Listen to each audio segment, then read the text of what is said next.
Hi there, it's Paulie here with Mr. Snoots. Huzzah! We drink. I salute you, my fellow gamers.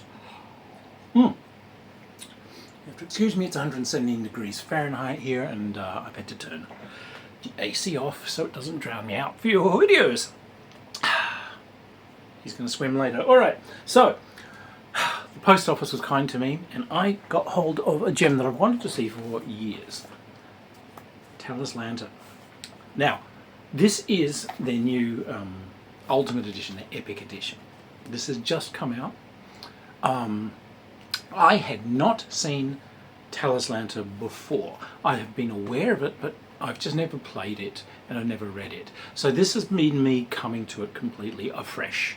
And I've really enjoyed the experience. So first off, look, this is the slipcase for this thing. It's enormous. Look at the size of it. Wow. So it comes with, we've got a player's guide. We have an Atlas and GM's guide. We have a bestiary, and we also have, where'd you go? We also have a 5th edition conversion thing. Ah, there it is. Which is, oh, it's huge. I could give us stuff about this, but this is for converting it to 5th ed D&D. Don't. Just bloody don't. The game has a system, and the system is well done, and it works really well. So, Talislanta, what it is. Talislanta actually has been around since the 80s. It is one of the few role-playing games that tried to create its own world and environment. I've spoken before about Empire of the Petal Throne, which was one of the first role-playing games which had a complete world design. I don't want to plug it any further because the creator was a Nazi, but Talislanta wished to do the same, to make a world that wasn't just medieval Europe written large. And it always plugged itself with saying no elves and so on, and its covers are always like butch guy in spiky armor wielding sword. So I thought maybe, I have to say, I thought maybe it was sort of the usual kind of Warhammer-esque, look at me, I'm so butch fantasy. No, it's way more. And the interesting thing about this is, it's inspired by Jack Vance. This is basically someone trying to bring Jack Vancian style environments alive for roleplay, and for that, I salute you. It's an interesting attempt, and it is a very lively world. So, what we have is essentially a game set in its own fantasy world. Now, the basic game comes with, there is a city which you will probably end up starting in, City of Simril, and here's the actual like Talislanta. Got the right map? Yes. Here's the actual Talislanta map. You get like one of these. The slipcover version of the game has some rather beautiful cloth maps of all this as options. I actually find these actually are nice to put down on tables when you play, because it gives someone a focus. But you can see it is basically one giant continent with many kind of regions and kingdoms and so forth. The game itself, it's a very simple, robust game system. Now, the art and layout are rather beautiful.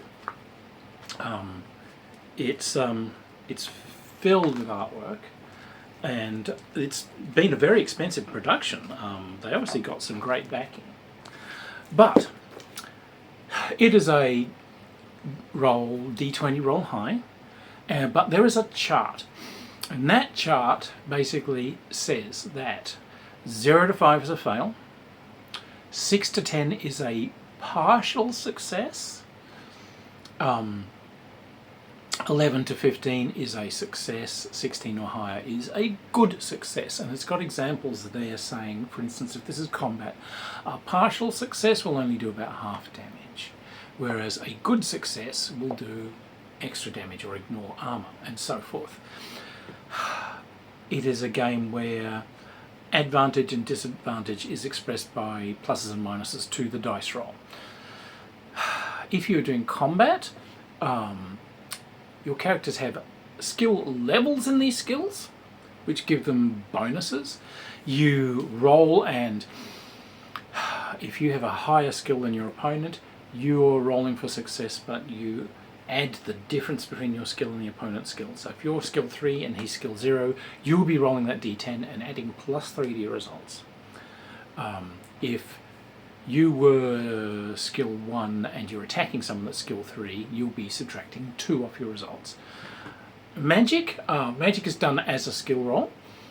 You may elect to cast any of the spells at any level you like. There is a spell, and in each spell it will say what happens as you step it up levels. If it's a spell that does damage, then each level will do extra damage or give you extra range or what have you. Other things, more utility spells, it will give you what happens. But each level that you choose to cast it is +1 to the difficulty, which is a -1 on your dice roll. So you will want to carefully balance what level you're throwing things at with what skill level you have, because if you ever roll a dice and get a negative, then that is a magical catastrophe. Now, unlike many games, there isn't a chart that you roll on for what sort of magical mishaps happen, but there is a very long list of suggestions. It is up to the umpire what they wish to impose, but that could be anything from having the spell rebound to having unusual effects attached to it, or you could open a rift and you guys are now somewhere else. I don't know, you're dropped into hell, you're teleported far away, none of you can speak for a while, everyone's hair turns white, the magician's clothes will fall off, whatever.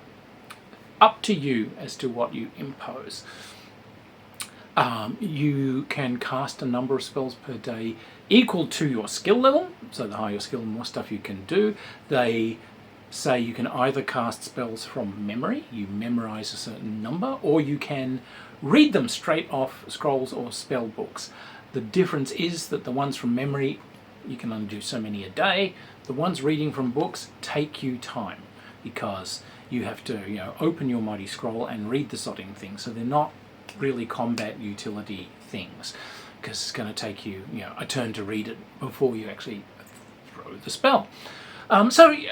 Look, a simple game system. It works very well.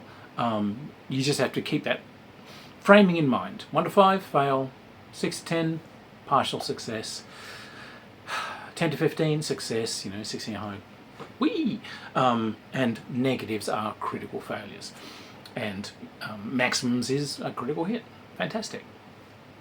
So, very easy game system, which is why I don't see why anyone would want to muddle around with the pointless nightmare that is turning it into a 5th edition D&D game. Now, what they've got in this book, the character book, is archetypes. They have dozens of different archetypes. I think they have 100 archetypes in here. These are all sorts of different races, and they are different creatures and different types of calling from different cultures. Now, there's sloth guys and reptilian guys, and there's different sorts of beast men, and there's hot blue women. Most of these are decidedly humanoid. Their thing was always no elves. Well, yeah, but there's a lot of guys with pointy ears, but whatever. No elves, dwarves, hobbits. They kept away from that. What this gives you is 100 choices, but most of these, to be honest, are non-player character choices, because if you've got gargoyles and so on, that's probably not going to be something that's going to be appropriate to your game as a character. But the thing is, this is a world which is well laid out, and it's not a place of random stupid monsters. It's not D&D where there's 101 different weird party killing crazy things that umpires have made. It has a logical sense to all of it. It is a constructed world which actually holds up. So having these archetypes in there is there so umpires of the game can actually create the creatures and the people that you meet. If you go into a hellish underworld area and there are gargoyles, here are the sorts of gargoyles that you can meet. These are their abilities, these are how tough they are, these are the kind of folk that you will find. So there's so many of these are these are savage creatures from jungles and so on, there are cannibalistic evil ones. There are mad cat things. There are mighty witch women. There's sword maidens and all sorts of things. So you have a lot of choice, but the statistics for your characters, to make a character, choose an archetype. They have a list of abilities down here, and these are generally expressed as quite small numbers because these are bonuses to that D20 dice roll. 0, 1, 2, 3, that kind of level. And it will also have starting hit points. You choose your archetype and then you customize it. I think you have like 3 points that you can add to other characteristics. I think you can only put a maximum of 2 into any of them. But then you have to lower one characteristic by 1. And then you have to choose some personality traits and so on to thicken your character out. And so the actual character core creation is pretty damn simple. It gets you playing. You don't have to roll dice and then cross-index a chart to see what bonus that gives you. They're just interested in that number that adds on the dice roll, 0, 1, 2 or 3. So they keep that really simple. Magic-wise, there are many, many, many different magical orders. There's witchcraft, and there are necromancers, and there are geomancers, and there are cryptomancers, and there are thousands of different kind of schools of magic which do different things. It's very rare to find people who know more than one school, mostly because the character backgrounds, and when you get into the cultures, you can see why it would be difficult for someone to know more than one. But in the course of your adventures, if you've got someone that's going to be a magic user, a mighty scholar that's going to travel, you'll be traveling to these places. You want to learn these people's elemental magic, or you want to learn botanomancy. You can go and try and convince these people to do it. So very colourful character choices. So the species, when you first open, because as I said, I came to this blank, I hadn't seen this before, so it's a bit of a wow when you go through this and you just see like all these different weird ass character types in here. It took me a while later on to figure that most of these are just going to be NPCs. You are probably going to be, you are not going to be one of these fanatical assassins working for this horrible right-wing religion. They're bad guys. But since you might come up against them, or for some reason might even travel to their country and have a mission, you need to know what they're like. So, pretty damn simple to create characters. I like it. It's well done. The thing that brings this to life is the world design. So, what they have done is, that world design, of course, comes in 2 layers. Bestiary and the Atlas. Now the bestiary, of course you're going to turn to the bestiary and you're going to look for wacky stuff because it is full of wild and interesting demons and strange species and what have you, giant war beasts and so forth. I would suggest, if you are coming to it fresh the way I am, it's probably best to plough your way through the Atlas and GM's Guide first, because that will give you the context for all these creatures. What this Atlas does, and it's very beautifully illustrated all the way through, is it takes that map. We've got some great haunting, evocative sort of pictures of terrain here, but it builds a world that's full of different cultures. Now, I would say that this game, obviously they had earlier versions of this game, and this new version is obviously set sometime later. There has been a big war, and we are dealing with the aftermath of that. I think previous versions of this game were set before that war, from what I've read into their previous editions. So what it does is it takes you through a history. And it doesn't bore you with thousands of years of, yes, and Shabrack did beget Meg. No. But it gives you a history to grasp, and it gives you cultures. It takes you through the main cultures that you might probably have player characters from. what's happened recently, what happened in this war, what are these people like, what are their ceremonies and so on like, are there big things, big attractive things that makes you want to be there. There are contests and things you might want to be in. There are things you can study here, and quirks of that place and of that people. And again, a very Jack Vancian feel comes through it in the way clothing and culture is described. So there's a huge variety in the way people's work. Now, like Jack Vance often kind of had a lovely way of obfuscating it over, but there are many of these peoples are cruel and vicious. There are horrible creatures out there, but you're not supposed to be reveling in them. Those are the foes. Those are the blocks to what you are trying to achieve.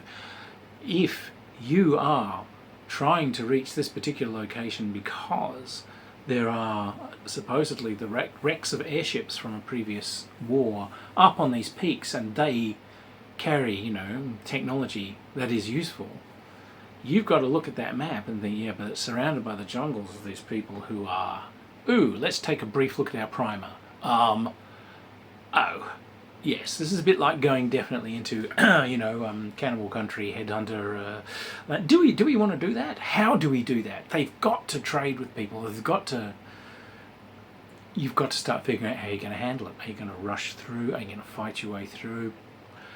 Are you going to try and find a way of dealing with some of these cultures that are going to be obstacles to you? Find people who trade with them, get advice, negotiate to be allowed through territories, all these sorts of things. And through all this, you will be dealing with the cultures and the quirks and of these places. And each of these zones on the map have their own encounter tables laid out for them in each section.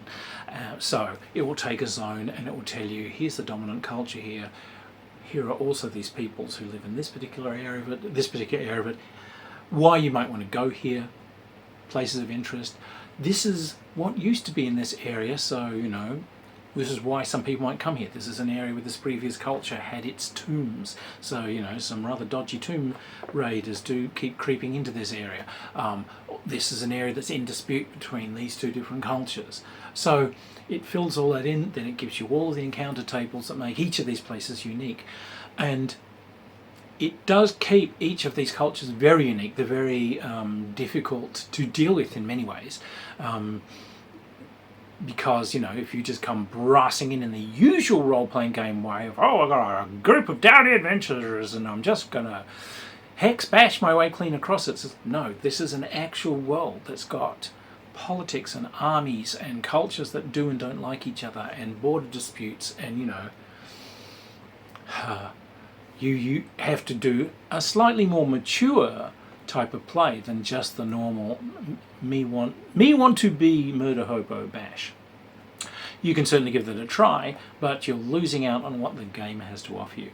It does a lovely job of creating famous mages and some of the past. Again, a bit of a Rialto the Marvelous kind of twinkle to the game there.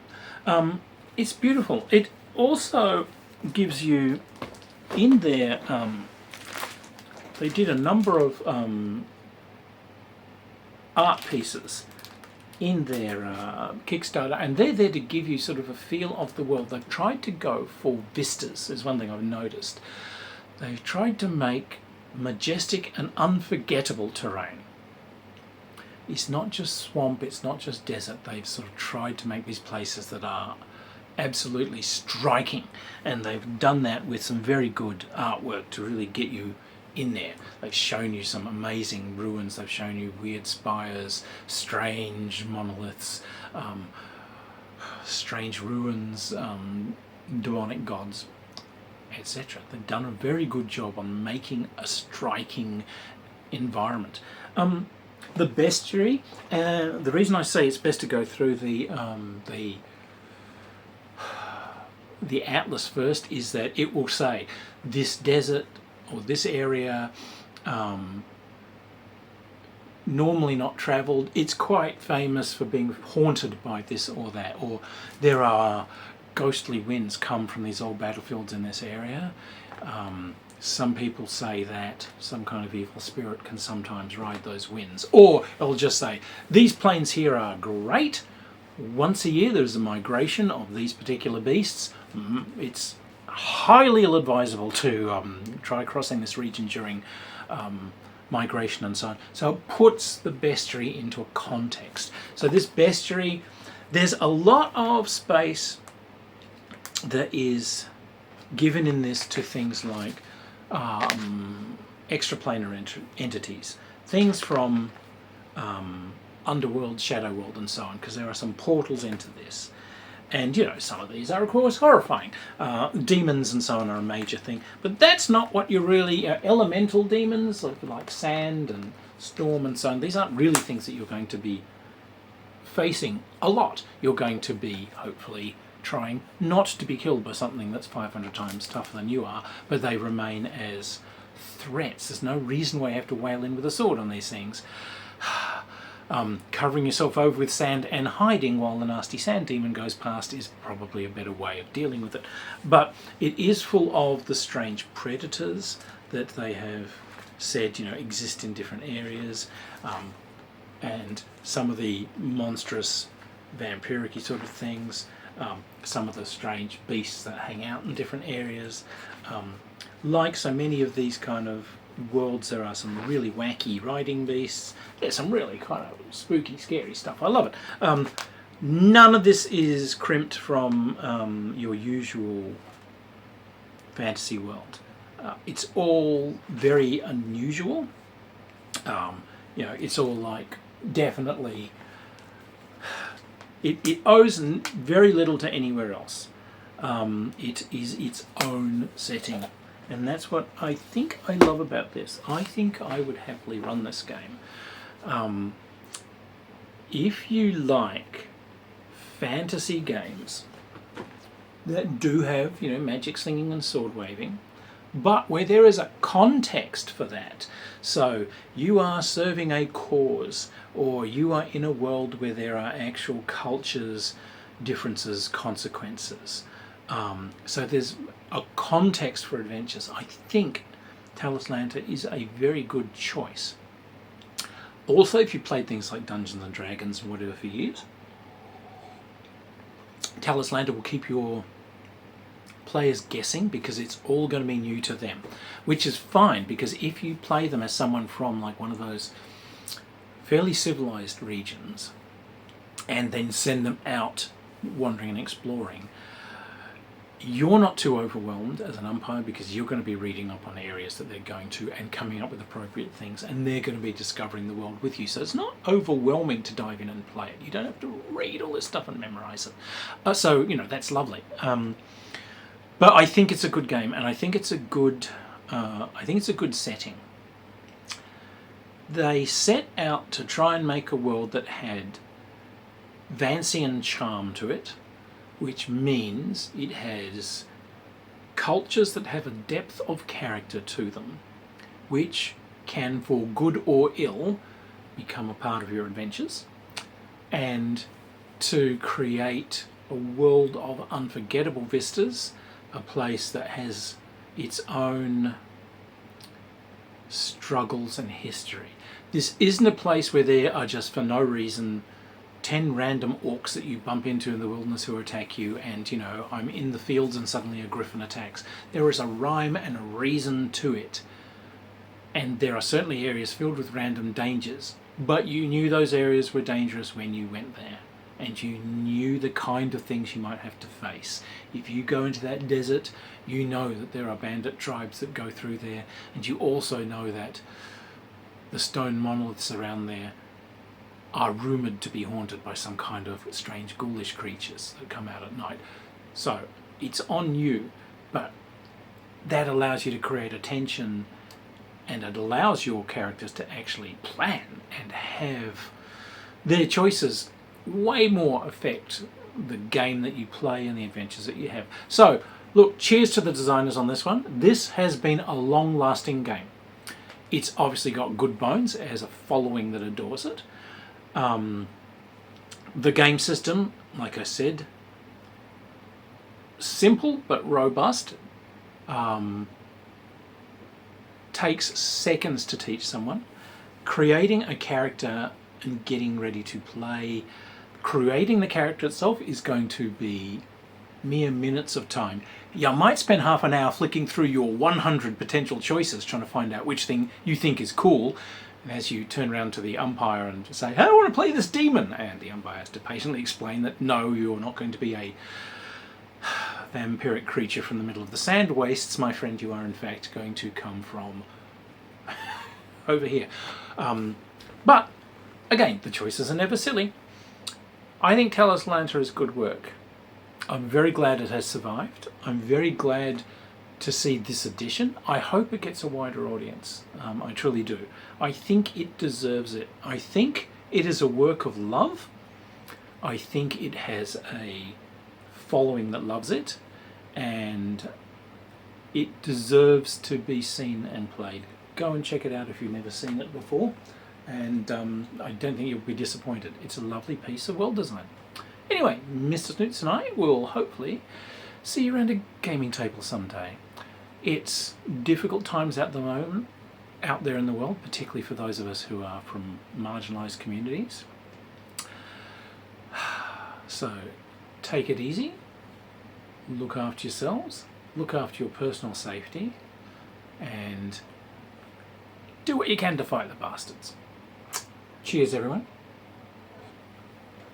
We will see you around a games table somewhere, somewhen. Bye.